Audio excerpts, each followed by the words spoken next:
चलो आज हम लोग पढ़ने जा रहे हैं केमिकल प्रॉपर्टीज ऑफ हैलोजेंस। और सबसे पहला जो हम प्रॉपर्टीज लेने जा रहे हैं तो उसमें ले लो तुम लोग जो भी जस्ट कंप्लीट किए हो कल, इलेक्ट्रोफिलिक सब्स्टिट्यूशन रिएक्शन।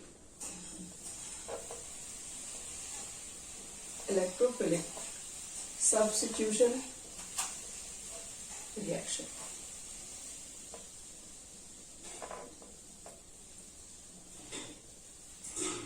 तो देखा जाए इलेक्ट्रोफिलिक सब्स्टिट्यूशन रिएक्शंस के अंदर कैसे कैसे एडिशन कराते हैं क्लोरोबेंजीन के अंदर।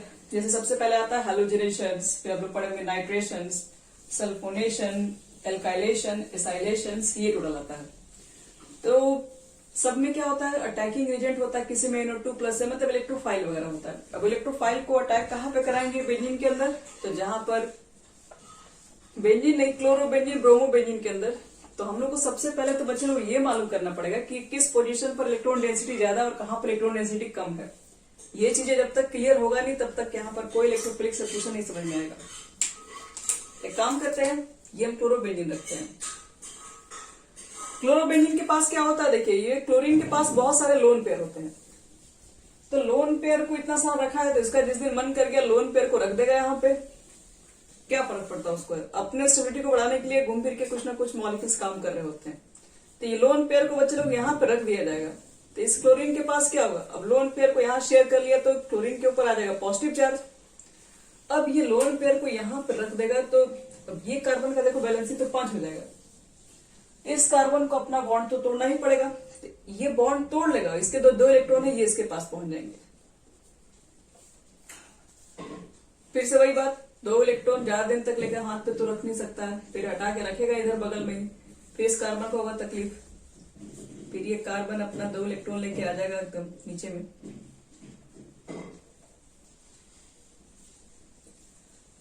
फिर से वही बात, फिर से आपके पास 2 इलेक्ट्रॉन इसके पास फिर से प्रेजेंट है नेगेटिव चार्ज के ऊपर। फिर से चीज को यहाँ रखेगा जस्ट बगल में, तो अपने बगल में रखेगा तो ये फिर से नेगेटिव चार्ज यहाँ जनरेट हो जाएगा। और लास्ट स्टेप सबको समझ में आ गया कि अगले बार वो कहाँ जाने वाला है। ये यहाँ पर आ चुका है, फिर यहाँ पर रख दिया गया और अगले बार ये यहाँ रख दिया जाएगा। तो ये फिर से बॉन्ड जो डबल यहाँ जो बना के रखा है वो टूट जाएगा। यानी फाइनल Cl के ऊपर सारा इलेक्ट्रॉन ले लिया अपना वापस। तो अब देखो इसके अंदर हमें चेक करना है कि ये पूरे रेजोनेंस के अकॉर्डिंग इलेक्ट्रॉन डेंसिटी कहाँ ज्यादा क्रिएट हुआ।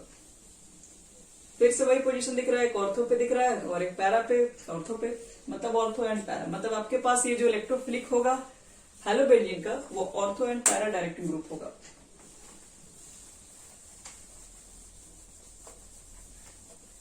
चलो बनाते हैं रिएक्शन। इसमें सबसे पहले बात करते हैं हैलोजिनेशन पर ही।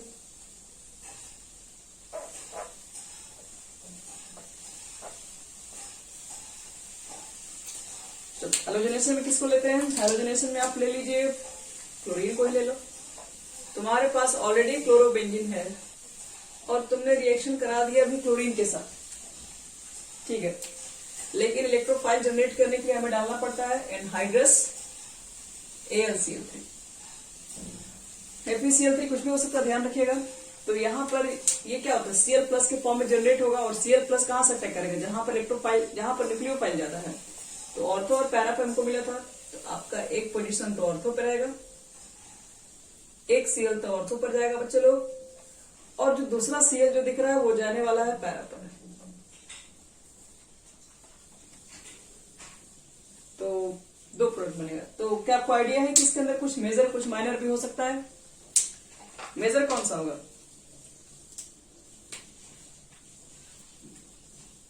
ये मेजर प्रोडक्ट, क्योंकि देखो इसमें क्लोरीन के लोन पेयर है, इसके पास ये लोन पेयर है। लोन पेयर में रिपल्शन बहुत ज्यादा हो जाएगा, ये स्टेबल नहीं माना जाएगा, ये बहुत कम अमाउंट में बनेगा। 1,2 डाइक्लोरोबेंजीन, ये 1,4 डाइक्लोरोबेंजीन लिख सकते हैं। अब देखो अब आते हैं नाइट्रेशन पे। कल के वीडियो में भी बहुत सारा चीज पढ़ा चुके हैं। नाइट्रेशन में देखो क्या होता है, आप लेके आए हैं क्लोरोबेंजीन। नाइट्रेशन में पहले लिखना होता है कि नाइट्रेटिंग रीजेंट कौन सा होता है। चलो बताओ तो नाइट्रेटिंग एजेंट कौन कौन सा होता है।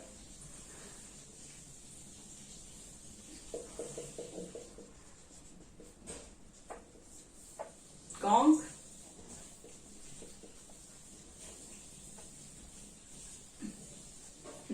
HNO3 और प्लस कॉन्क H2SO4। ये आपका नाइट्रेटिंग एजेंट है सब। ये नाइट्रेशन के अंदर इसका यही रिजेंट यूज करते हैं। अब इस रिजेंट में इलेक्ट्रोफाइल कौन सा बनता है, मतलब वही नाइट्रेटिंग एजेंट खैर वही होता है। तो देखो कल क्या बताया था, इसमें से क्या बाहर निकलवाएंगे हम लोग, किसका अटैक होगा। इसमें NO2 प्लस जनरेट होता है, बच्चे लोग बताए थे कल। और NO2 जो जनरेट होगा वो प्लस चार्ज है, देख रहे हो इलेक्ट्रोफाइल है, न्यूक्लियोफाइल के पास ही जाएगा, यहां पर पहुंचेगा और अगले स्टेप पे नीचे में आ जाएगा।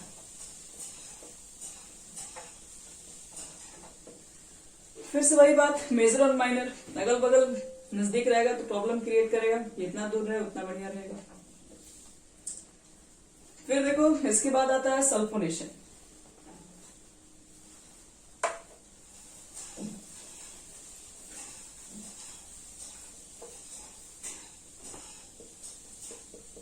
सल्फोनेशन तो देखिए सल्फोनेशन के अंदर क्या होता है।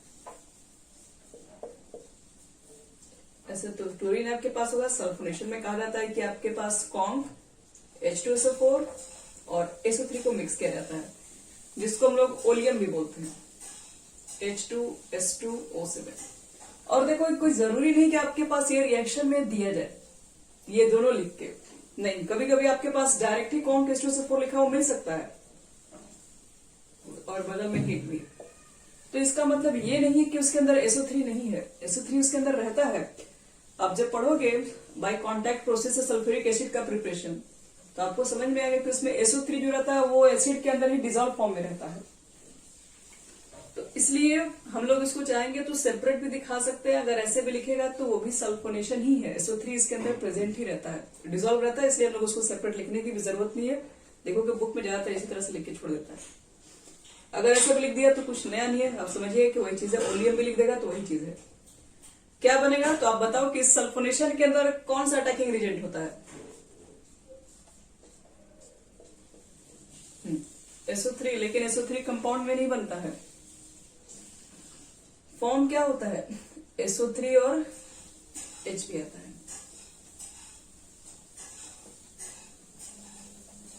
SO3H ऑर्थो पर, पैरा पर, फिर से वही मेजर और माइनर के बारे में बात करें तो वही वाला बात हो गया, जो दूर है वो बढ़िया है, जितना नजदीक है उतना खराब होता है। चलो सल्फोनेशन के बाद तुम्हारे पास आता है एल्काइलेशन, यानी कि फ्रीडल क्राफ्ट पे आते हैं। Next reaction Friedel craft alkylation. Friedel craft alkylation अभी लिखे, ध्यान रहे, तो फ्रीडल क्राफ्ट एल्काइलेशन में कौन पार्टिसिपेट करेगा,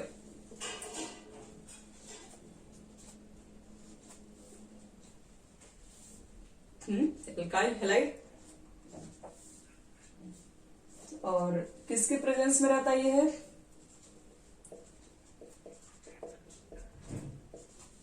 एनहाइड्रस एल्युमिनियम क्लोराइड को लो, बगल में आता है क्लोरीन, सब कुछ दान करने, और इसमें अटैकिंग रिजेंट कौन सा होता है,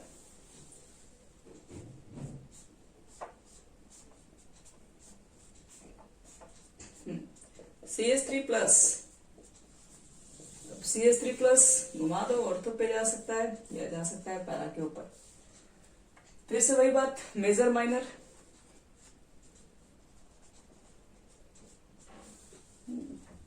दूर है, अच्छा है।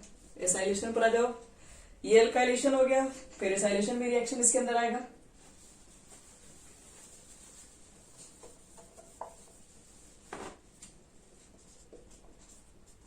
एसाइलेशन में कौन पार्टिसिपेट करता है, CH3CO, COCl ना, रिएक्शन में पार्टिसिपेट तो ये पूरा करता है, भले उसमें आप पूछेंगे कि अब अटैकिंग रिजल्ट कौन सा है, तो CH3CO, ठीक है। वो क्या बनेगा बच्चे लोग इस रिएक्शन में, तो COCH3, करेक्ट, COCH3 क्या लगा देगा। अगर इसका नाम जानना चाहते हो तो क्या हो जाएगा, 2 क्लोरोएसिटोफिनॉन, तो 1 2 3 4 क्लोरोएसिटोफिनॉन।